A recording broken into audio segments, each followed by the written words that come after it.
Bom dia, bem-vindos à RA SIC Caxias. Com o tema Fraudes Digitais e Segurança Cibernética, damos boas-vindas ao nosso palestrante, o delegado de polícia, mestre e doutor em Direito e especialista em investigação digital, Emerson Wendt. Agora, nos telões, as marcas patrocinadoras e apoiadoras da nossa RA SIC Caxias.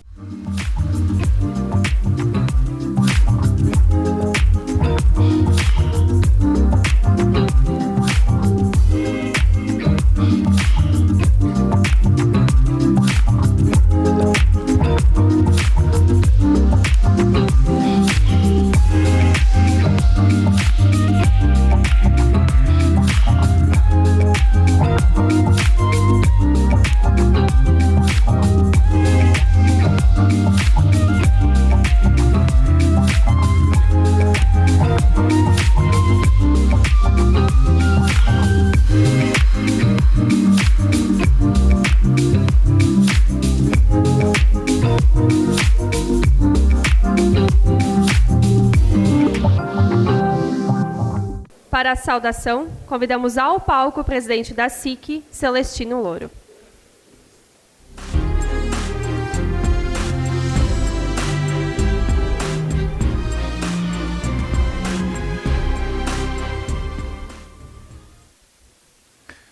Cumprimento de forma especial nossa vice-prefeita, Paula Iores, representando a Câmara de Vereadores, vereador Adriano Bressan, bem-vindo. O nosso palestrante do dia de hoje, o delegado da Polícia Civil, Emerson Wendt, é isso? Mais ou menos. Ex-presidentes dessa casa, aqui presentes, a imprensa, senhoras e senhores. Vivenciamos a era da tecnologia com muita intensidade e, a certo ponto, com um pouco de deslumbramento. Quanta facilidade a transformação digital nos alcança. Desde de uma simples chamada de um lanche por aplicativo, às compras pela internet, no conforto do nosso lar. Ainda podemos contar com soluções de ponta nas nossas indústrias, no nosso comércio e nos nossos serviços, sugerindo otimização de produtividade para que possamos focar naquilo que é estratégico. E o que dizer das conexões virtuais, senhoras e senhores? Que se aperfeiçoam em ritmo muito acelerado, nos colocando em experiências surreais através da inteligência artificial, cujo mesmo poder atua contra nós por meio de crimes cibernéticos. Tema do qual irá tratar a nossa RA na sequência. Para o bem ou para o mal, ainda estamos descobrindo e torcemos para que o bem prevaleça. Certo é que entendemos, e o que entendemos é de que não podemos deixar de refletir os aspectos não favoráveis da cultura digital que se impõe. Seja no ambiente de negócios, provocando distrações e afetando sim a produtividade em certos momentos, ou correndo o risco de perder dados empresariais ao se migrar para a indústria 4.0, pela atuação afinadíssima dos hackers, ou enquanto cidadãos, alvos fáceis para recolhimento de dados de mal intencionados para a disseminação de informações falsas. Pois vejam, não há mais como dissociar a nossa vida off da nossa vida online. Assim, em um mundo cada vez mais digitalizado, onde as transações comerciais e a comunicação se fazem online, a segurança cibernética se torna tema crucial para o sucesso dos nossos negócios. Fraudes digitais e ataques cibernéticos podem causar danos financeiros irreparáveis, além de manchar reputações das nossas empresas e comprometer a confiança com que os nossos clientes nos enxergam. Da mesma forma, não podemos ignorar os ataques aos CPFs, aos nossos CPFs, como mencionei há pouco, aos quais todos nós estamos sujeitos. E creio, seremos atualizados e instruídos sobre como agir e como evitar e como nos defender dos crimes digitais. Por isso, estamos ansiosos por ouvir os seus insights, delegado Emerson, certos de que receberemos informações preciosas para que, além do conhecimento, possamos atuar com muito mais segurança na rotina dos nossos acessos online.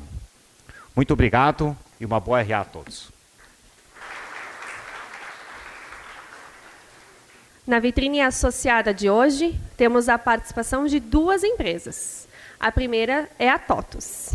É a maior empresa de tecnologia do Brasil, líder absoluta em sistemas e plataformas para empresas. Indo muito além do ERP, oferece tecnologias completa para a digitalização dos seus negócios, apoiando o crescimento, levando mais produtividade, eficiência e rentabilidade para as operações dos clientes. Sua operação é baseada em uma estratégia de crescimento composta por 3 dimensões de negócios, o que fortalece seu compromisso de se tornar conselheiros de confiança por meio da tecnologia. E temos sorteio hoje.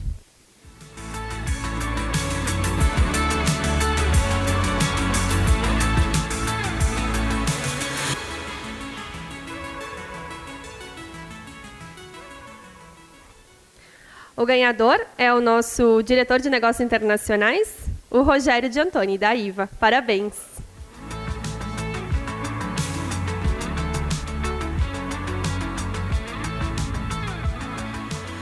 A nossa próxima associada na vitrine é a IT Brasil, que também é a nossa patrocinadora ouro da RA SIC Caxias.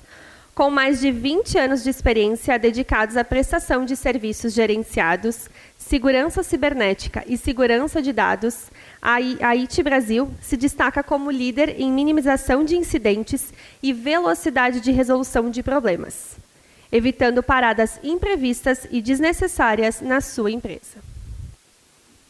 Sua missão é garantir o funcionamento do seu ambiente de TI para que você foque na continuidade do seu negócio.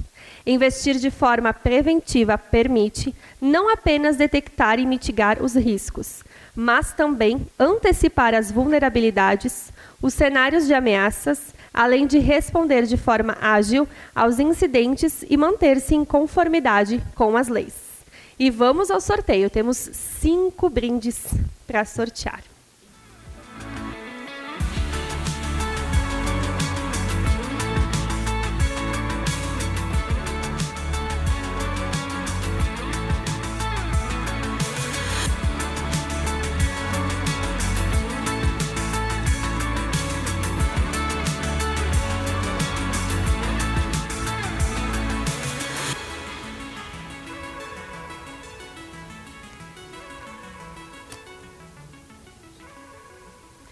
Antes da gente chamar os sortudos da IT, a gente tem mais um brinde da TOTUS.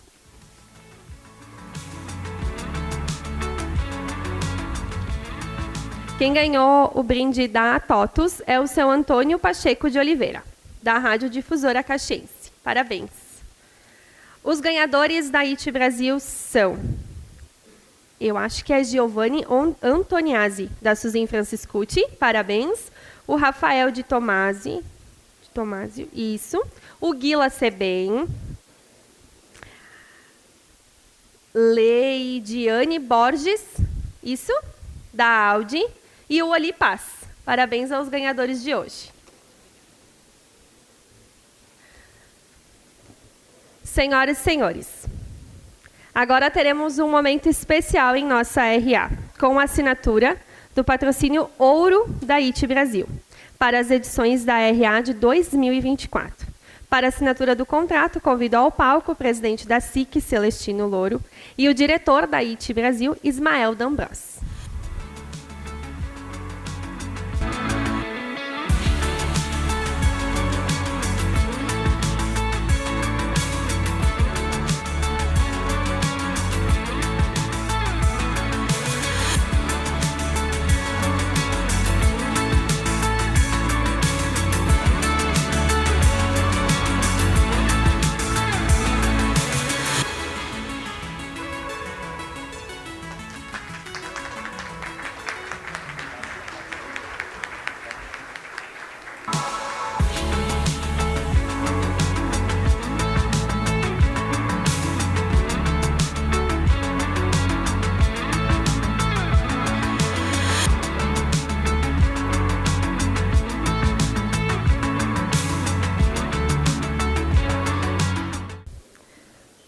Senhoras e senhores, as perguntas são pelo Slido. Você pode acessar a ferramenta escaneando com a câmera do seu celular. O QR Code está nos telões e também está disponível na sua mesa. Caso tenha interesse em manifestar-se ao microfone, orientamos que seja breve, atentando-se ao tema de hoje. Durante a palestra, pedimos que permaneçam em silêncio. E para continuar a abordagem sobre panorama das fraudes eletrônicas no Brasil, engenharia social usada pelos criminosos, crimes cibernéticos e formas de prevenção, convidamos ao palco o delegado Emerson. Bem-vindo à RA SIC Caxias.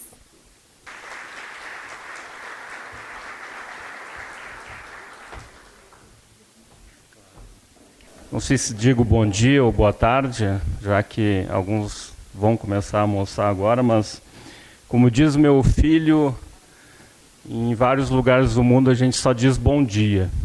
Então, bom dia e obrigado pelo convite. Agradecer à SIC, através do presidente Celestino Louro, pelo convite, a toda a equipe extensiva, a diretoria e quem fez as tratativas comigo nesse período.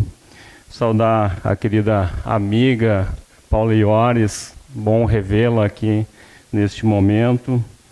E também, não é um discurso, mas acho que é importante mencionar aqui a presença de várias autoridades, o reitor da UX, Gelson Reck, e também o CEO da UX, o Germano Schwartz, a quem é um prazer em revê-lo, já que é um grande amigo aí de longa data. Eu vou me permitir a fazer uso do microfone normal aqui e ficar fora desse púlpito, já que vão me enxergar da mesma maneira, né? Bom, voltando aqui, eu vou repetir aqui, iniciar essa minha fala e fazendo uma pergunta que me fizeram aqui. Vocês estão com o sinal do Wi-Fi ligado ou desligado agora neste momento? A maioria deve estar com o sinal ligado. Isso significa que, de certa forma, vocês estão num processo de vulnerabilidade. Então, uma lógica de segurança é que a gente só ative alguns processos enquanto a gente precise deles. É claro que toda e qualquer ação, toda e qualquer exploração de vulnerabilidade depende de uma oportunidade. E deixar o Wi-Fi ligado é uma oportunidade para o criminoso. O que eu vou abordar com vocês hoje, combinado com a equipe aqui da SIC, é justamente sobre fraudes digitais e segurança cibernética. Vou procurar fugir um pouquinho, até embora no final tenha a parte do direito, mas fugir um pouco desse contexto chato, né, do direito, por assim dizer.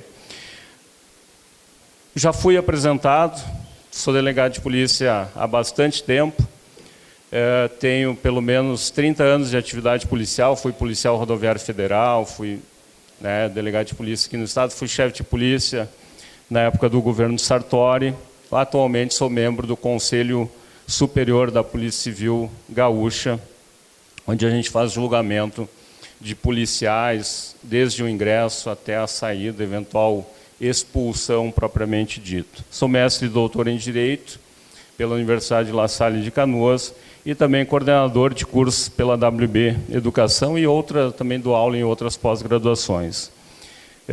Também sou diretor da Associação Nacional dos Peritos, diretor de Educação. Então, a área de educação é uma área que eu gosto muito, tanto é que tenho alguns livros publicados, alguns disponíveis na internet, que vocês podem pesquisar aí na Amazon e em outros lugares e vão encontrar bastante informação também. Também sou editor-chefe de uma revista eletrônica, Direito e TI, uma revista de publicação acadêmica com Qualis B1 pela CAPES, ou seja, reconhecida pelo Ministério da Educação nesse sentido. E começando, ou seja, tentando pisar no acelerador ou no freio para a nossa entrada aqui, eu vou convidar vocês a pelo menos os 50 primeiros aqui a preencherem este formulário aqui, enquanto o pessoal lá atrás coloca também a tela dos resultados. Por favor, escaneiem e respondam este processo aqui de como está a segurança num case simples. Uma pergunta bastante simples, que é a questão relativamente ao nosso uso diário da internet. Já está pronta a tela lá do resultado? Vamos lá. Pode colocar o resultado, por favor? Vamos, enquanto o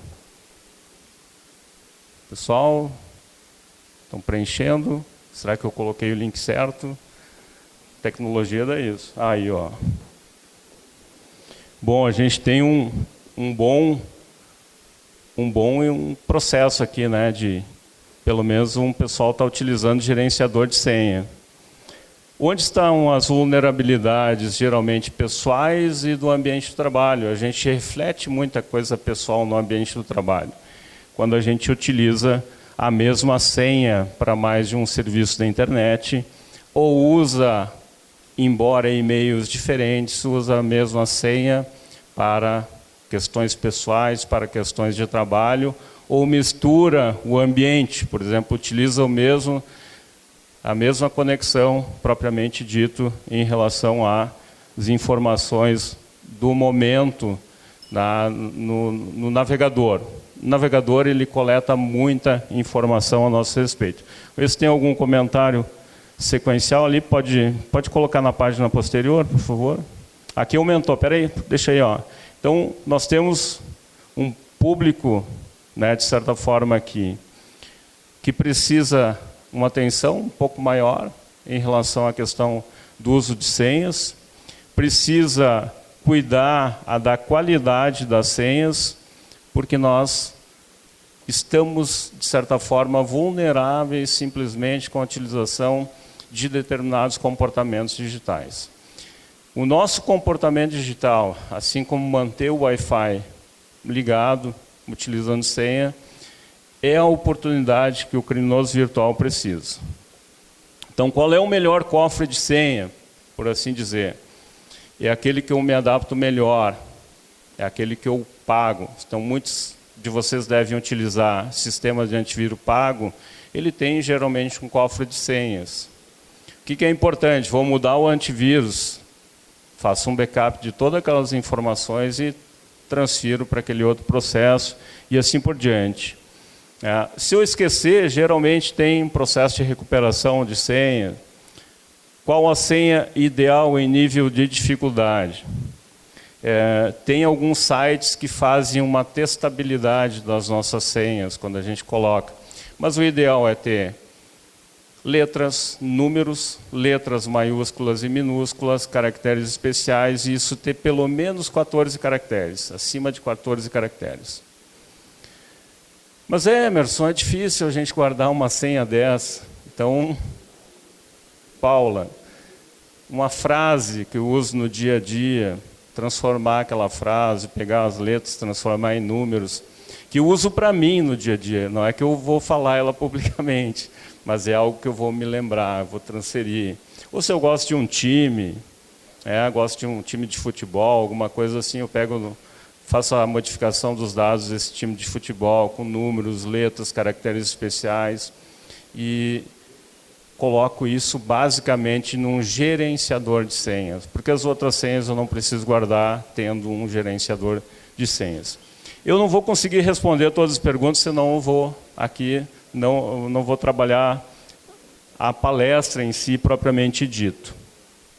Segurança de senha, só para complementar aqui, enquanto ele coloca lá de retorno na palestra, como manter a segurança da senha. Vocês não façam, por favor, que nem faziam uma pessoa que trabalhou próximo a mim em determinado momento, de cadastrar as senhas no arquivo Word, deixar no protetor de tela ou na área de trabalho do notebook e deixar ali escrito senhas e o notebook sem senha. Isso é o pior cenário que a gente pode ter no mundo. Então, guardar elas de preferência justamente em anotação até de papel, é mais seguro do que propriamente no ambiente virtual. A nossa agenda, então, pessoal, vai ser bem simples. A gente vai tratar de fraudes, fraudes e fraudes, né? Trazer esse contexto para vocês.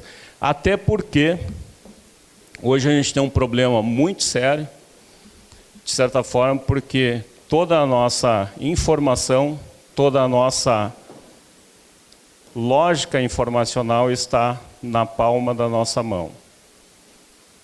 Então, quando a gente carrega este instrumento aqui, é, na verdade, uma extensão das nossas informações mentais que ficam aqui. Se isso cair em mãos erradas, é porque a gente está, de certa forma, mais vulnerável ainda. Tanto é que a nuvem de palavras feitas com base nas fraudes dos últimos anos, basicamente revela a possibilidade de, em algum momento, a gente ser vítima de...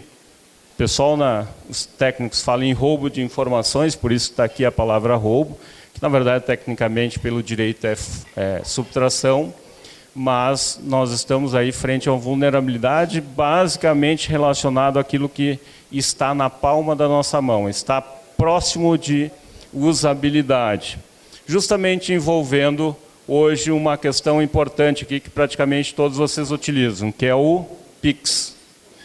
O Pix se tornou uma ferramenta de uso pelo criminoso de forma que ele possa disseminar aqueles valores de maneira rápida e sem uma lógica de recuperação imediata, embora tenha uma rastreabilidade posterior através de um processo investigativo. Só que o Pix acabou facilitando isso. E o criminoso ele trabalha justamente com uma lógica em cima dos nossos dados. Os nossos dados são o principal petróleo do criminoso virtual, assim como são para as empresas. Eu acredito que vocês, em algum momento, quando se cadastraram em uma rede social, no WhatsApp, vocês simplesmente foram lá, dando próximo passo, next, não leram o contrato. Não leram nada daquilo que aquela aplicação disse que coletaria a respeito de vocês. Por quê?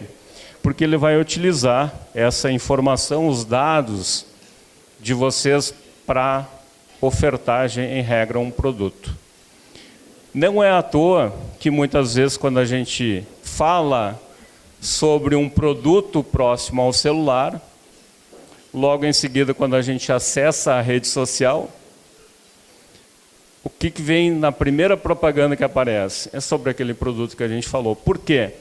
Porque vocês habilitaram o microfone para o Instagram, para o WhatsApp, para o Facebook ou para qualquer outra mídia social automaticamente quando deram um aceite. E aí vocês têm que ir lá no nível de privacidade do celular de vocês e restringir essa coleta de informações. Esse seria o ambiente mais adequado. Se vocês me perguntarem, Emerson, como é que tu faz? Eu deixo habilitado porque eu quero que o Instagram me ofereça aquilo que eu estou pensando em comprar. Eu quero que tenha uma propaganda nesse sentido. Eu vou clicar se eu quiser. É uma questão de escolha, é uma questão de risco e benefício, de escolher entre os dois. E a lógica, justamente, que nós utilizamos de segurança é conhecer o que é risco e aquilo que nós sentimos de medo, propriamente, para seguir ou não seguir em um processo de clicar. Por quê? Porque o criminoso utiliza algumas metodologias básicas de ataques cibernéticos. E uma delas é conhecida por engenharia social, que não é nenhum curso superior, pessoal.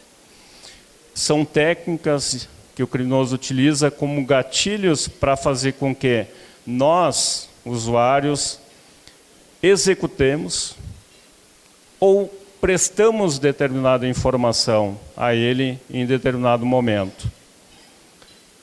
Então essa engenharia social vai aguçar no usuário final algum sentimento, algum gatilho que vocês, maioria da área comercial, também utilizam os gatilhos para o processo de venda.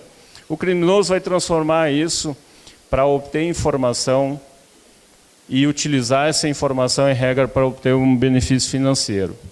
E ele geralmente utiliza isso com uma prática outra, que é chamada de pescaria virtual.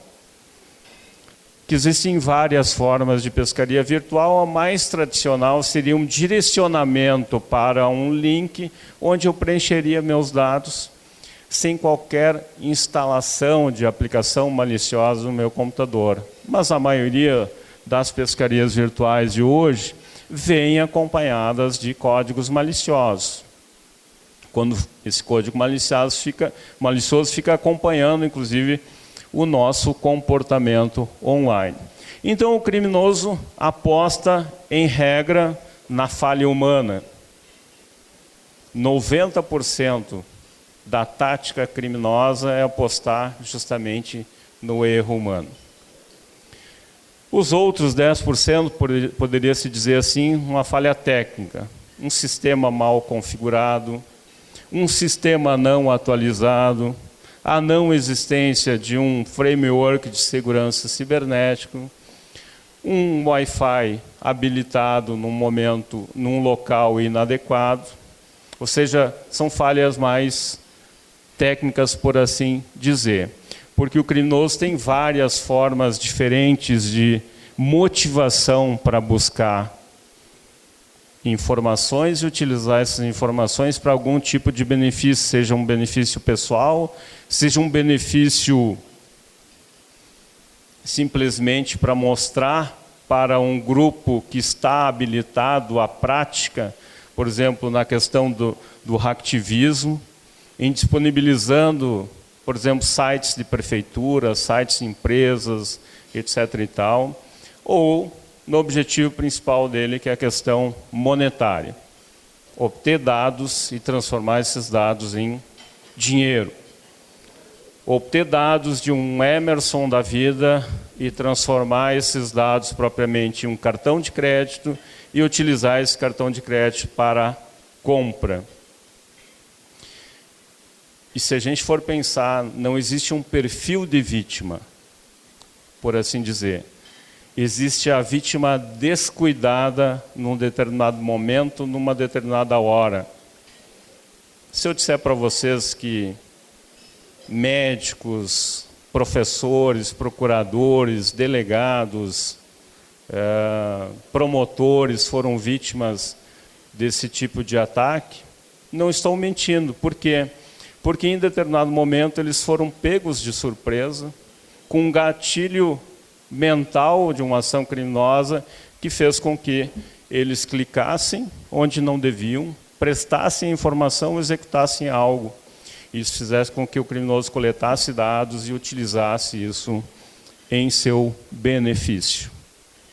Bom, e aí a gente vê que essa lógica criminosa, ela vai utilizar justamente esses processos de engenharia social e pescaria virtual, utilizando basicamente aquilo que passou a ser utilizado durante a pandemia com maior eficácia, que é o phishing, especialmente o phishing por telefone e o SMS.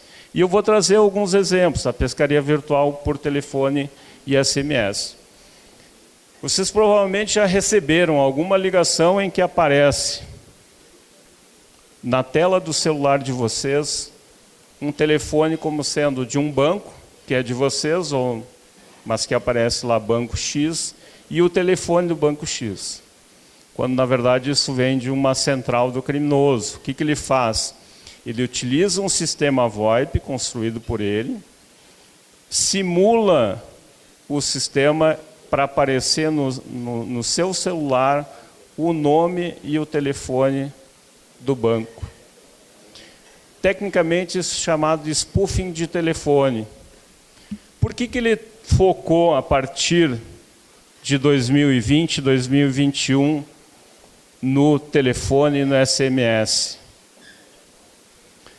Porque nós passamos a utilizar mais a rede de computadores usando telefone e SMS, usando dispositivos móveis a partir da pandemia. Tanto é que hoje o Brasil é um dos países que mais tem acesso à internet no mundo, proporcionalmente a outros países.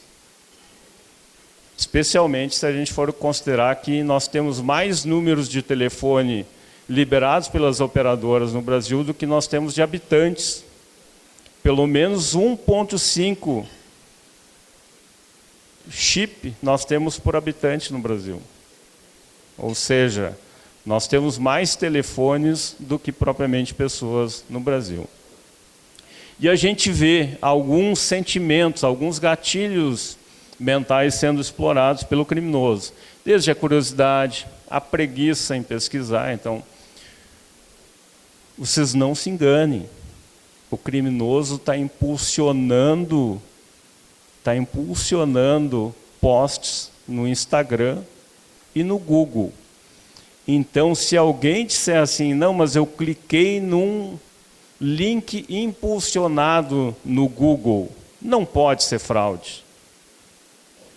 É fraude. Tem grande chance de ser fraude, porque eles estão impulsionando propaganda para gerar vítimas utilizando Google, utilizando Facebook, utilizando Instagram e outras mídias. Então, aquela lógica de preguiça, de olhar com mais calma, de certificar, acaba sendo... Opa, trancou aqui o mousezinho. Deixa eu voltar aqui. Vou voltar aqui. Acho que deu tilt no...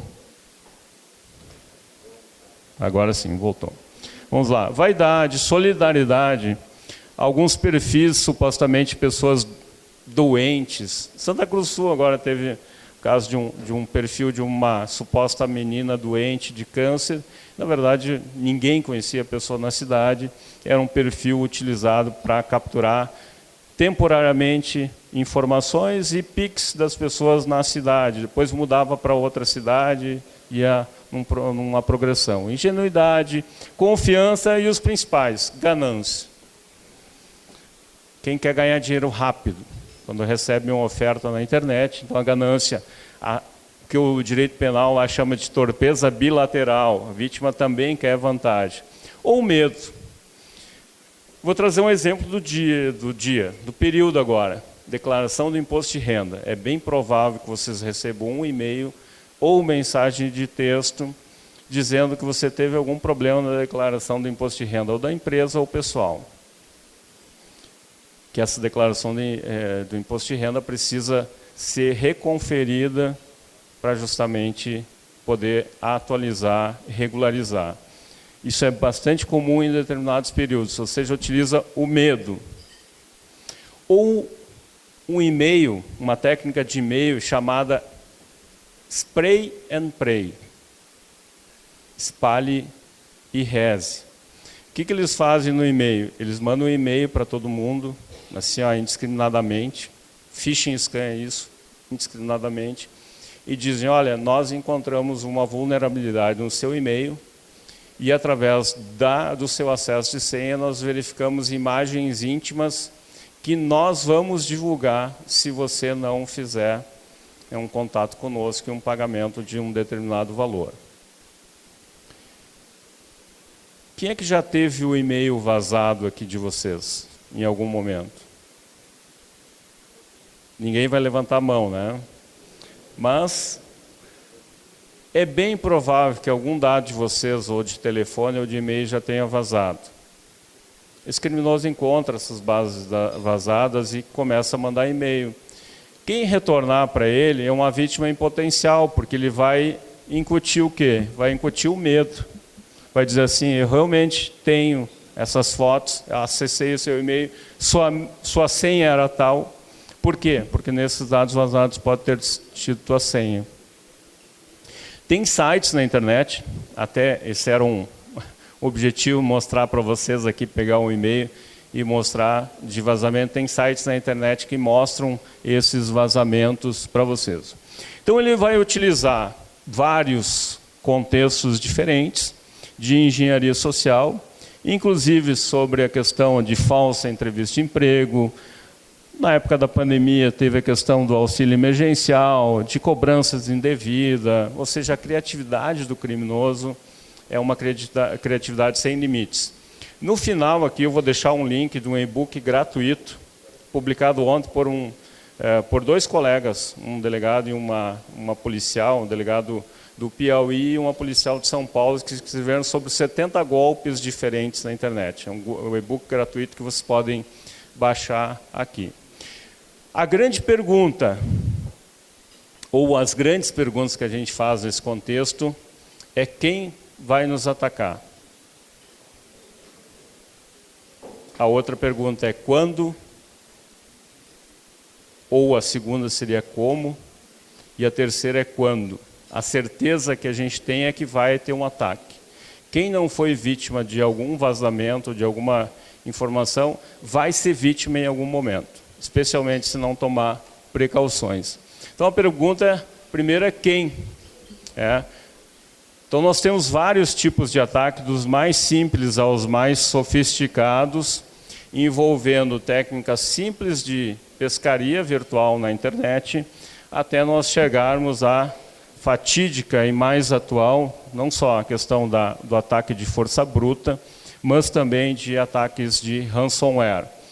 Formas de criptografação do nosso conteúdo.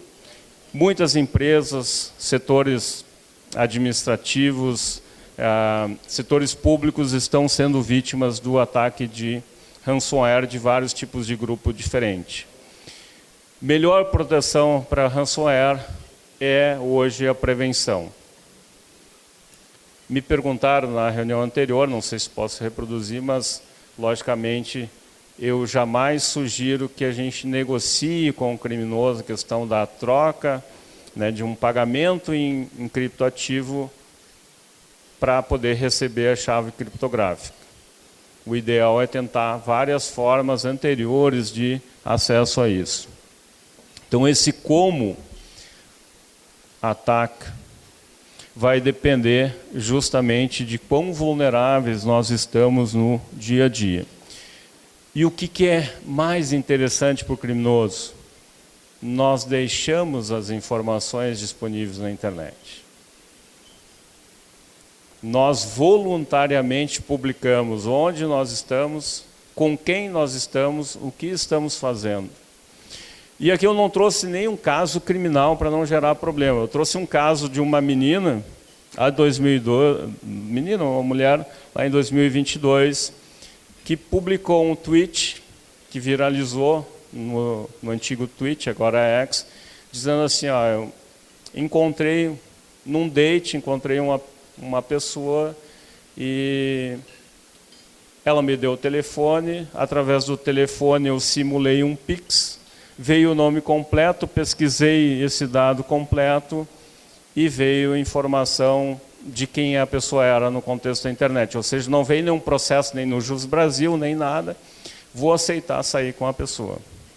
Ou seja, se uma pessoa comum pode fazer isso, com um único dado, que é o telefone, você imagina um criminoso com um telefone, com um e-mail, com nome de usuário, com o processo de navegação e com utilização de engenharia social e pescaria virtual. Então, são informações que são deixadas disponíveis por usuários. Já aconteceu até sequestro de pessoas, de certa forma, sendo feitos com utilização de informações disponíveis na internet. E o criminoso vai utilizar aquilo que está, de certa forma, em voga, aquilo que está no dia a dia. Então, se nós tivermos um campeonato em andamento, uma Copa do Mundo, vão utilizar as figurinhas. Se nós tivermos uma data especial, como o Dia dos Pais, eles vão utilizar um link patrocinado aqui no Instagram, como se fosse da Lojas Americanas, por exemplo. E a atenção do usuário é importante neste momento. Ele vai utilizar processos que despertem empatia, curiosidade da vítima, até mesmo ganância. Eu quero ganhar um prêmio. Eu gosto de me inscrever para ganhar, participar de sorteios. Aí vem no Dia dos Pais, num determinado dia, vem uma promoção para se cadastrar no site da Coca-Cola, supostamente para ganhar uma mini geladeira. Ou da Heineken, etc. e tal. Tá? Ou o golpe do falso emprego, do falso trabalho, em que abusa propriamente da confiança e necessidade da vítima para coletar informações e, com base nessas informações, olhem só a qualidade desse golpe. Utiliza a promessa de um emprego, a pessoa de volta encaminha cópia da identidade, cópia do CPF, cópia do comprovante de endereço.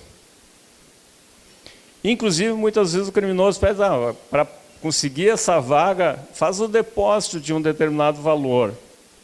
Quando o golpe fica só aí, o prejuízo para a vítima é pequeno. O problema é quando esses dados são utilizados para criar uma conta laranja para um processo, por exemplo, de lavagem de dinheiro, ou para disseminação de valores no contexto da internet. Ou o golpe do Pix, né, o urubu do Pix, aquela vantagem rápida, me deposita um valor, eu vou te depositar 3 vezes na sequência. Tem gente que cai nesse processo. Tem uma vítima do Distrito Federal que nos contatou e ela disse assim, eu acreditei, por quê? Porque eu vi a publicação patrocinada no Instagram e eu fiz um teste, eu fiz um depósito de R$50, recebi de volta 120. Eu disse, não é que dá certo esse negócio? Peguei, tirei todo o dinheiro que eu tinha na conta, fiz um empréstimo de mais R$1.000 e poucos e depositei para o cara. E aí o que aconteceu? Nunca mais ele me deu o retorno. Ou seja, o criminoso percebeu o teste, aceitou o teste para fazer com que a vítima acreditasse nesse processo. Quem já não recebeu uma mensagem de texto assim, com o link propriamente para um 0800? Ou seja, uma transação supostamente feita na sua conta e um 0800 para você ligar. O que é esse 0800? A central criminosa. As pessoas, ao invés de fazerem uma ligação para o telefone que consta no verso do cartão de crédito, fazem uma ligação para essa central.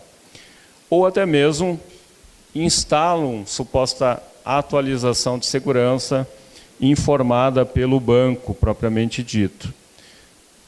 Todos os processos de engenharia social, utilizando vários meios de comunicação, várias formas de comunicação, algumas até com erro de português, né, que dá para vocês verem aqui nesse slide. E aí, inclusive, a vítima pergunta aqui, e se for golpe? E o criminoso diz, não, pode confiar. Né? Ou seja, mesmo a vítima, de certa forma, desconfiando, vai à frente. E tem engenharias sociais que são ultra sofisticados, propriamente dito, que pegam, inclusive, e criam um CNPJ. Hoje vocês sabem que é fácil criar empresas, um CNPJ. Né? Nós não precisamos comparecer presencialmente, nós precisamos ter isso rápido. E o que dizer do chamado golpe do amor? Pescaria virtual baseada na relação, na carência propriamente dito. Aqui tanto de homem quanto de mulher. Mulher geralmente cai nesse golpe do Dom Juan, do militar americano. O homem cai da novinha. Tem um antivírus poderoso para isso, pessoal. Espelho. Só olhar no espelho e ver que aquele militar ou que aquela novinha lá jamais ia nos dar atenção num encontro pessoal propriamente dito. Tá? Mas muita gente cai nesse golpe aqui. A questão da pescaria de dados, um falso empréstimo também, que estou trazendo vários dados. E golpes mais sofisticados, como o chamado golpe da mão fantasma. Se vocês passarem o QR Code, aqui tem bem explicadinho como acontece esse golpe. da mão fantasma, mas só para dar uma informação, como é que acontece esse golpe propriamente? A pessoa recebe essa ligação que eu mencionei para vocês, aparecendo o banco e o número do banco da pessoa. O atendente do outro lado informa que teve uma transação. Se a vítima disser sim, eu fiz a transação, ele simplesmente desliga. Não, eu não fiz a transação, ele vai dizer, não, nós percebemos isso e nós precisamos lhe ajudar a inserir um sistema de segurança no seu dispositivo móvel. O que ele faz? Ele vai orientando a vítima, conectada no celular, a instalar um aplicativo de controle remoto do celular. E com isso, a mão fantasma, ele acessa contas bancárias, tira todo o valor, faz pagamento de boletos, faz financiamento, ou seja, enquanto ele está conversando com a vítima ao telefone. Então esse é o chamado golpe da mão fantasma. Então as nossas vulnerabilidades pessoais principais estão aí num processo de senha, de e-mails, de telefones e na utilização especialmente de rede, na rede de internet e mídias sociais propriamente dito. E se a gente for trazer isso para a questão das empresas propriamente, a gente tem vulnerabilidades em sistemas.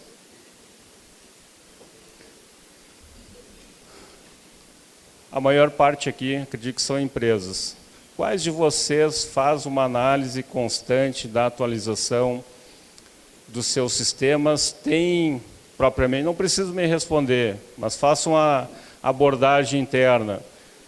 Quantos de vocês têm o sistema atualizado, não tem vulnerabilidade declarada no ambiente da internet, tem framework de segurança cibernético devidamente constituído, e tem uma tratabilidade em relação a colaboradores, parceiros, por exemplo, termo de confidencialidade assinado pelos colaboradores, contrato social prevendo cláusula de reserva informacional, ou até mesmo quem tem liberado o acesso a estranhos no seu ambiente de empresa, ou deixa aquela, chegou na minha loja, a pessoa se conectou à minha Wi-Fi. Qual é a segurança que eu tenho? Eu recordo que eu fui ministrar um curso ano passado, no Nordeste, não vou dizer qual é o estado, mas um órgão público, a gente foi almoçar num restaurante próximo. E um professor nosso, assim, pelo celular, acessando o Wi-Fi do restaurante, descobriu todo o banco de dados do restaurante, inclusive os dados financeiros. A gente chegou no final para o caixa, que era o dono do restaurante, estava ali e disse, sugerimos contratar alguém para resolver esse problema de vulnerabilidade. Porque se nós somos pessoas sérias e honestas, achamos essa informação, uma pessoa com má intenção vai utilizar o horário do almoço para copiar todos esses dados e utilizar contra o restaurante. Só pela conexão de Wi-Fi. Então a grande questão não é quem, como, mas quando as empresas, as pessoas vão ser vítimas de algum tipo de crime. Então a lógica seria compreender esse momento atual, as tecnologias que nós utilizamos no dia a dia, como por exemplo a questão da inteligência artificial, e trabalhar a lógica da prevenção e possível reação, ou seja, saber tratar um incidente cibernético. Por quê? Porque os dados nos dizem que a cada ano, a cada período de tempo, nós temos uma evolução nos casos de registro de ocorrência, começando pelo período propriamente da pandemia, da Covid-19, no estado do Rio Grande do Sul, dobrando em 2021 os casos e, de certa forma, estabilizando esse período.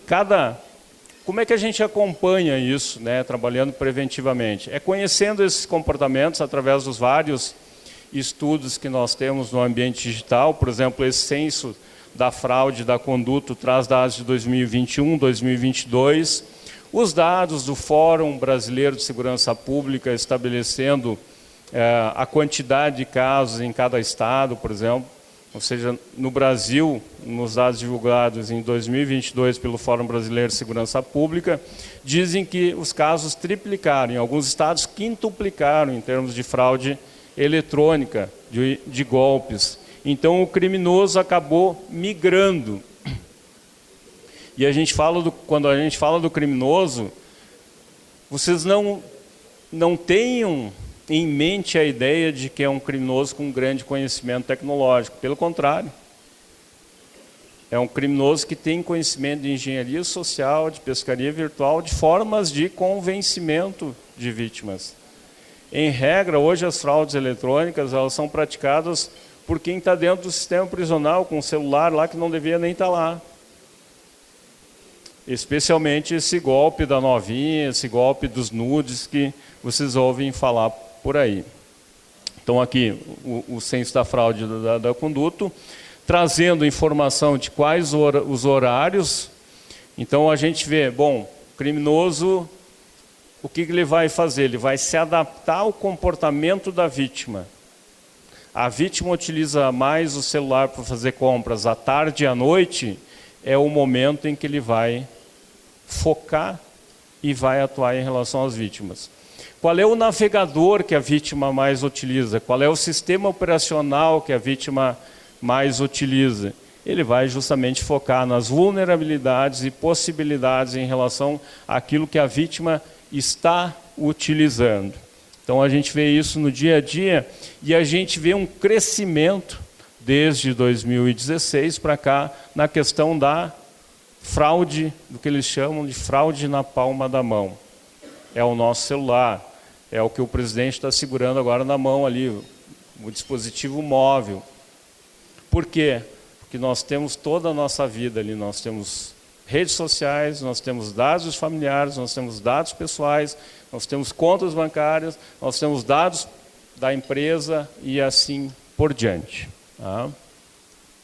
E aí a gente chega num momento, de certa forma, de estabilização. Por quê? Porque a polícia também buscou compreender como acontecem esses crimes no ambiente de internet e, de certa forma, no Brasil todo procurou se estruturar. Esses ladrões de dados, propriamente dito, eles procuram justamente trazer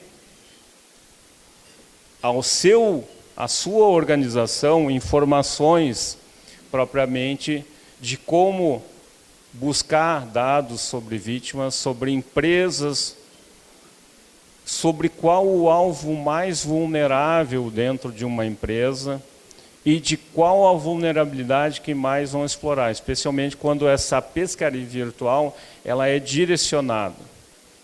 Eu tenho a empresa X, eu sei que ela movimenta milhões porque ela publicou o balanço anual recentemente, então eu vou descobrir quem é que faz a movimentação financeira dela e através desse processo eu vou conseguir fazer movimentação bancária.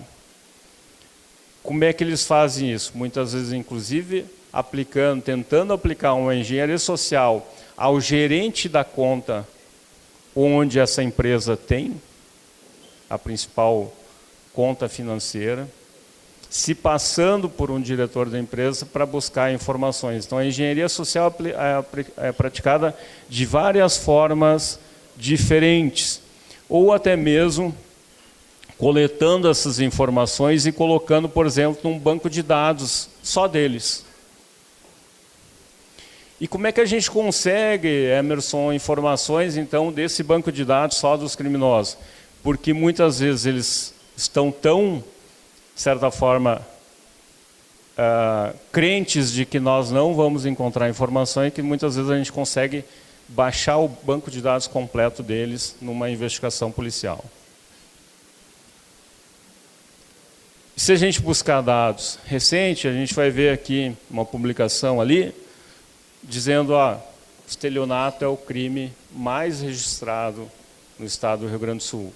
Não estou dizendo aqui que é o crime que mais cresceu, mas os últimos 4 anos foi um dos crimes que mais cresceu no Brasil todo, no mundo todo. Então não foi só o criminoso digital no Brasil que migrou nesse processo que está obtendo vantagem indevida. É o criminoso no mundo todo. E se ele não consegue pelo meio digital, ele consegue pelo meio físico.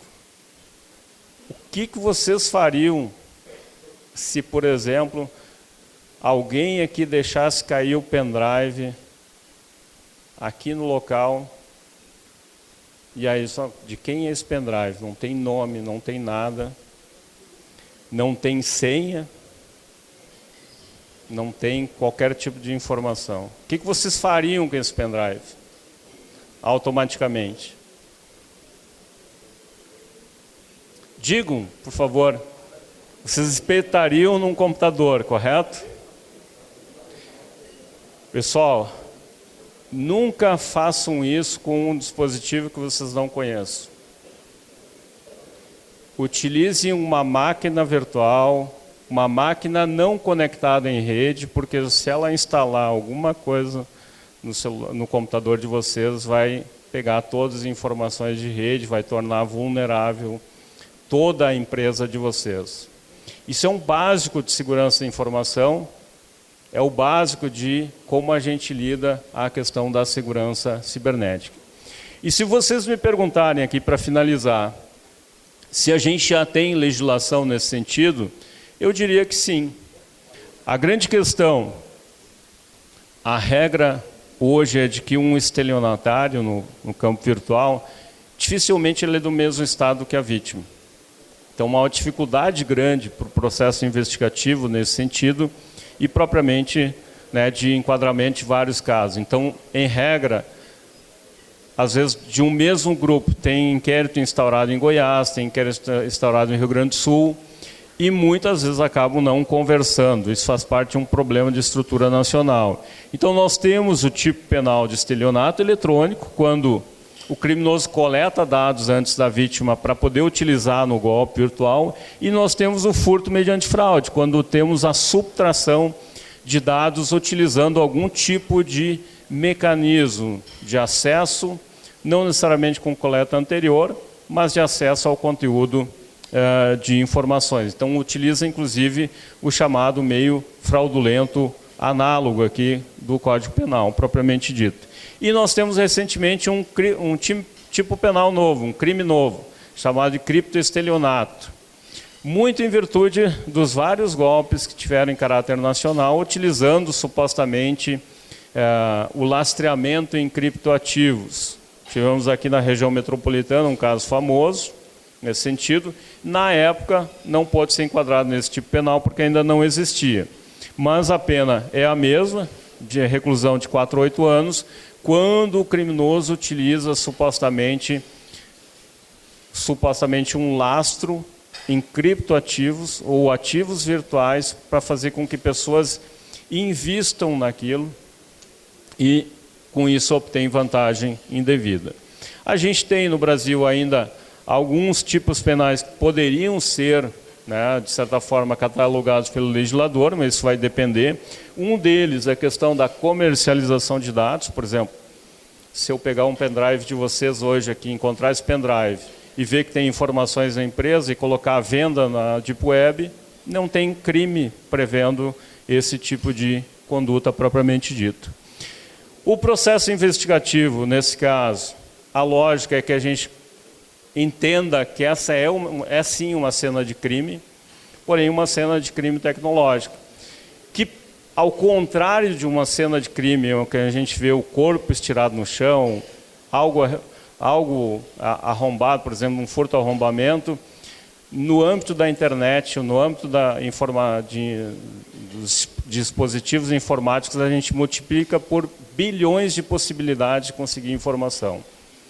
Basta que a gente conheça a metodologia e conheça justamente onde buscar informações nessa via que, na verdade, é a internet, que não é uma rodovia, mas que é uma infovia. Essa é a lógica de trabalhar propriamente a investigação em si. Então, a gente utiliza vários meios no processo investigativo, desde quebra de sigilo, busca em fontes abertas, interceptação telemática, informática, propriamente busca de dados cadastrais ou até mesmo metodologias mais complexas, como a questão do hacking investigativo com base em ordem judicial junto ao Poder Judiciário. E como é que a gente vai se proteger, então, nesse processo todo? No âmbito de empresas, especialmente, com frameworks de segurança cibernética. Me pediram para falar aqui, fizeram a pergunta anterior. Hoje o segmento que talvez mais esteja crescendo de seguros é o seguro cibernético. E para a empresa que quer contratar um seguro cibernético, ela vai despender mais ou menos valor monetário quanto maior é o nível de segurança cibernética que ela tem, ou seja, qual o nível de implantação de um framework de segurança cibernética nesse contexto. Então é importante trabalhar a questão da segurança da informação propriamente dita no ambiente interno, qual a política que eu tenho de segurança da informação, se eu tenho regulamento interno de segurança da informação na empresa, se eu tenho setor, se eu tenho um CISO contratado que trabalhe com a parte de inteligência propriamente dita, consiga gerenciar e monitorar isso, ou até mesmo se eu tenho um setor específico só para segurança cibernética e controle das ameaças cibernéticas. Isso vai fazer parte propriamente daquilo que a gente trabalha com análise, quando a gente faz uma implantação de um framework de segurança cibernética, justamente uma análise dos ativos envolvidos. O grande problema no Brasil é que a maioria das empresas hoje não tem conhecimento de quais ativos realmente possui. Então, esse é o primeiro passo na construção de um framework, envolvendo processo, envolvendo diretores, envolvendo colaboradores e num nível mais avançado, que seria um nível, por exemplo, um framework do NIST, que é um framework gratuito, com orientações gratuitas, desenvolvido pelo governo e por setores americanos. O nível 4 já trabalha no nível de maturidade que envolve fornecedores e clientes. Ou seja, a segurança cibernética não se estende mais somente ao âmbito interno da empresa, mas também aos colaboradores. E por isso que eu digo que é necessário a gente compreender esses novos riscos, desde os processos envolvendo, por exemplo, empresas digitais, o open banking, moedas digitais, fintechs, entre outros. Todo aquele segmento que a gente vai se relacionar, seja enquanto pessoa física, seja enquanto pessoa jurídica. E vocês mesmos tiveram que pagar o almoço hoje, né? Não existe almoço grátis nem na internet. Embora vocês acessem lá, instalem o WhatsApp e ele diga que é gratuito, o que vocês estão dando em troca para eles são os dados de vocês, o comportamento de vocês. Então não acreditem em tudo que aparece na internet e não necessariamente digam que a gratuidade de alguma aplicação ela vai ser totalmente gratuita. Ela nunca é gratuita. Por isso que a gente diz que não existe almoço grátis na internet. Senhas, não preciso falar, a gente fez o teste inicial lá, né? Tenho mais de uma senha complexa, mais letras, mais números e um gerenciador de senhas propriamente dito. E e-mail, não utilize o mesmo navegador, no mesmo ambiente, a parte pessoal, a parte profissional. Procurem segmentar isso propriamente dito e, especialmente, não deixar exposto. No momento em que vocês acessam, por exemplo, o e-mail corporativo da empresa, num mesmo navegador em que na outra aba estão conectados na rede pessoal, a vulnerabilidade está presente. Então tenham isso em mente, que é preciso realmente cuidar. E telefone, então, nem se fala. Em regra, o pessoal deixa o telefone da empresa exposto na rede social. Eu não digo que isso é incorreto. A única questão é, este telefone não pode estar vinculado a nenhum processo de recuperação de nenhum tipo de conta dessa empresa. Ele tem que ser só para comunicação com o cliente. Da mesma forma, a questão pessoal. momento em que eu sou influencer ou tenho minhas redes sociais, me comunico, aquele telefone celular que está exposto na rede social, não posso ter ele com nenhum processo de recuperação. Então, não deixar ele exposto quando eu tenho ele como um mecanismo de recuperação, um duplo fator de autenticação. Restringam a privacidade de vocês, vão lá nos segmentos de cada uma das mídias sociais, restringam a privacidade, a questão de quem pode ver informações, e uma questão especialmente para quem trabalha com grandes valores. Utilize um celular reserva, somente para aquelas informações financeiras que vocês não vão lidar no dia a dia. Levem o celular normal para eventos, para festas, e deixem aquele outro reservado onde vocês vão precisar. Mesmo que vocês não consigam pagar uma determinada conta, um dia, uma hora, mas vocês vão conseguir, pelo menos, ter uma precaução maior neste sentido. Outra grande questão, para finalizar, realmente, acho que acabou meu tempo, né? Se vocês são donos de empresas, tem que fazer uma pergunta. Os colaboradores de vocês assinaram ou precisam assinar um termo de confidencialidade, um contrato de confidencialidade? Se não, eles lidam com informações confidenciais da empresa? O que garante a vocês que eles não vão sair da empresa e levar informações para outro concorrente? Tudo isso faz parte de um framework de segurança cibernética e segurança da informação. Tenho isso bem disciplinado através de um regulamento de segurança da informação, um RISE, ou até mesmo de um programa de segurança da informação existente. E aqui a promessa está feita, finalizando, para quem quiser baixar o e-book com 70 tipos de golpes, um e-book feito pelo Alessandro e pela Natália, foi divulgado ontem. Então, quiser, escaneiem aí e façam o download deste produto. E para quem quiser, nós também, eu coordeno um curso de antifraude 360, com 2 professores. Ela é uma profissional da área de segurança cibernética, de antifraude, numa fintech do setor agro, e ele é um policial que trabalha justamente na questão de investigação de crimes cibernéticos, lá do Distrito Federal, o Lira, e a Ágata, e tem um curso antifraude direcionado para isso, para esse processo antifraude, preparação dos ambientes nesse sentido. Certo? Obrigado, desculpe ter passado aí os minutinhos e estou à disposição para eventual pergunta, comentário, crítica, sugestão. Obrigado, até a próxima.